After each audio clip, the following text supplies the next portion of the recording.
Hello friends, चलिए ACB that is air circuit breaker की बात करते हैं। आप सबने देखा होगा कि सभी एसीबी पर एक माइक्रोलॉजिक कंट्रोल यूनिट लगा होता है and this control units are designed to protect power circuit and connected loads. For example micrologic 2.0 A. अब देखते हैं कि इसमें 2, 0 और ए क्या शो करते हैं। पॉइंट के लेफ्ट में जो नंबर है वो शो करता है कि इस माइक्रोलॉजिक में किस टाइप का प्रोटेक्शन है। 2 का मतलब है कि इसमें बेसिक प्रोटेक्शन है, that is overload protection. 5 means इसमें ओवरलोड के साथ शॉर्ट सर्किट प्रोटेक्शन भी है, that is 5 is for selective protection. And the number 6 is for selective protection with earth fault protection. ये माइक्रोलॉजिक एसीबी को ओवरलोड, शॉर्ट सर्किट और ground fault पर भी ट्रिप करा देगा। अगर यहाँ 7 हो तो ये अर्थ लीकेज प्रोटेक्शन भी देता है। पॉइंट के राइट साइड में जो नंबर है वो माइक्रोलॉजिक का वर्जन होता है। 0 का मतलब है ये फर्स्ट जनरेशन का है। लास्ट में जो लेटर है वो टाइप ऑफ मेजरमेंट को शो करता है, जहां A is for ammeter, P for power meter and H for harmonic meter. और अगर कोई भी लेटर ना हो तो इसमें कोई भी मेजरमेंट नहीं होता है। चलिए देखते हैं कि एसीबी की सेटिंग कैसे करते हैं। We have a micrologic 6.0 A means selective plus earth fault protection and ammeter. 6.0 इसलिए लिया है क्योंकि इसी से 2.0 और 5.0 वाला भी क्लियर हो जाएगा। 6.0 में ये सारे सेटिंग्स है IR, TR, ISD, TSD, II, IG and TG। Suppose कि हमारे पास जो ACB है उसका IN वैल्यू 2000 एम्पियर है, यानी कि उसका रेटेड करंट 2000 एम्पियर है, लेकिन रनिंग लोड लगभग 1350 एम्पियर तक ही है और हम चाहते हैं कि 1400 एम्पियर पर एसीबी ट्रिप हो जाए। उसके लिए IR या TR को सेट करते हैं। IR और TR ओवरलोड के लिए होता है। यहाँ IR को 0.7 पर सेट करेंगे। यहाँ पर इंटू IN है, मतलब IR की वैल्यू होगी 0.7 into IN, that is 0.7 into 2000 and we get 1400 ampere. Means overload की सेटिंग 1400 एम्पियर है। 1400 एम्पियर के ऊपर लोड जाने पर एसीबी कितने सेकंड पर ट्रिप होगा उसकी सेटिंग TR से करेंगे। यहाँ पर 1 पर एरो है, मीन्स 1 सेकंड में एसीबी ट्रिप होगा। शॉर्ट सर्किट के लिए ISD और TSD वाले पैरामीटर को सेट करते हैं। इसमें ISD की सेटिंग 2 पर है और यहाँ इंटू IR है, मीन्स ISD की वैल्यू होगी 2 इंटू IR।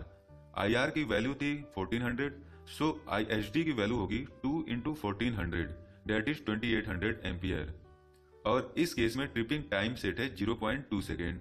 मतलब ये हुआ कि जब भी करंट 2800 एम्पियर के ऊपर होगा तो एसीबी 0.2 सेकेंड में ट्रिप हो जाएगा। अब इस पैरामीटर को देखते हैं। II स्मॉल i का मतलब है इंस्टेंटेनियस, इसकी सेटिंग 3 पर है और यहाँ पर इंटू IN है। So I equal to 3 into IN, that is 3 into 2000, जो कि 6000 होगा। I के लिए कोई भी टाइम के लिए सेटिंग नहीं है, मीन्स कि 6000 से ऊपर करंट जाने पर एसीबी तुरंत ट्रिप हो जाएगा। नेक्स्ट है IG एंड TG। ये पैरामीटर ग्राउंड फॉल्ट के लिए होता है। IG वाले पैरामीटर में A, B, C, D ऐसे कोड्स होते हैं। अब चूंकि इस एसीबी की रेटेड करंट 2000 एम्पियर है तो इस केस में B की वैल्यू होगी 640 एम्पियर। मीन्स ग्राउंड फॉल्ट के केस में ट्रिप की सेटिंग 640 एम्पियर पर है और ये 0.2 सेकेंड्स में ट्रिप होगा।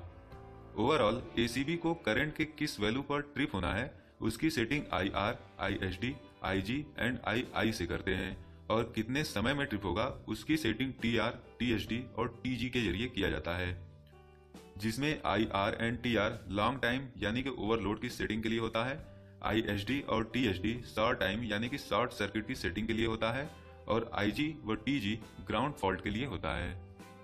पैरामीटर IG में कोड्स ABCD को देखते हैं कि इन लेटर्स की वैल्यू कितनी होती है।